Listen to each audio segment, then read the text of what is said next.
are studying about the tradition of Orientalism. The meaning of the word Orientalist is those people who have a scholarly knowledge about the language and culture of Asia. So in this context, William Jones, Thomas Colebrooke and Nathaniel Halhed can be called as Orientalists. Now this William Jones and Colebrooke, they had a special and deep respect for the ancient cultures.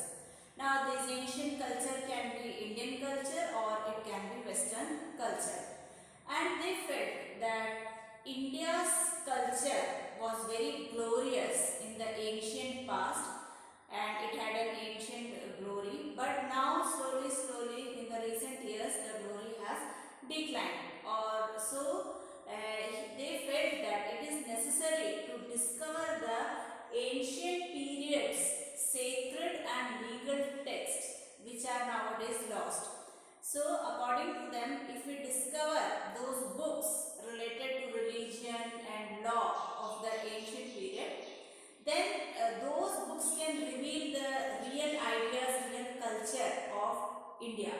And moreover, the laws of India will be written in those books. And so both of Hindus and Muslims will be mentioned. So that will form the basis of the future development.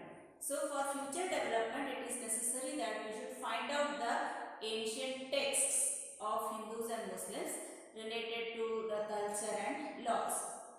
Now these people, these Orientalists, they not only preached but they practiced also. They themselves went on finding and discovering those ancient texts, and when they got some text, they started interpreting the meaning of that, they started translating it, and they wanted this to be known to other people. So they shared it with the people also. They made sure that it is known to others also.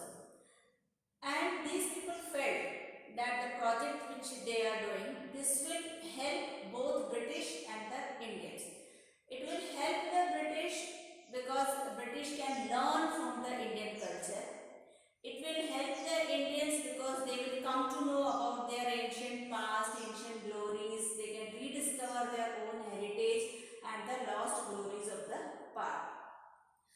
The British also felt, or these officials like Thomas Colebrooke and William Jones, they felt that if British would find out these textbooks and they will translate the meaning and let the people know about it, so this will help the British to become the guardians of the Indian culture and as well as their masters. That means the Indians will start respecting the British because it's the British who gave them their ancient glorious texts. So that is why many of the officials, the company officials, started arguing that the Indians should be asked to learn about the Indian institutions or the Indian religions. So we should not force Western language on Indians. So they emphasize on promoting the Indian learning. They wanted to set up such institutions which will encourage the study of ancient Indian texts, and they also argued that Indians should be taught Sanskrit and Persian language and poetry and literature. And they also argued that the Indians should be taught that language which they already know, or those things which they already know, which they cherish, which they like, which they are familiar with, which they value and treasure. So these things should be taught to them, not a new thing. Moreover, they said that they should be taught subjects which they knew, not an alien subject like English which they don't know. So these British officials argue that if we give them the learning which they want, this will help us in winning the heart of the Indians, and this way we can earn the respect of the Indians. So Indians will respect only if we work for them. So with this motive in view, in 1789 in Calcutta, a madrasa was set up in which Arabic, Persian and Islamic laws were taught, and in 1791 a Hindu college was started in Banaras in which ancient Sanskrit texts were taught. So these were some of the works done by the Orientalists.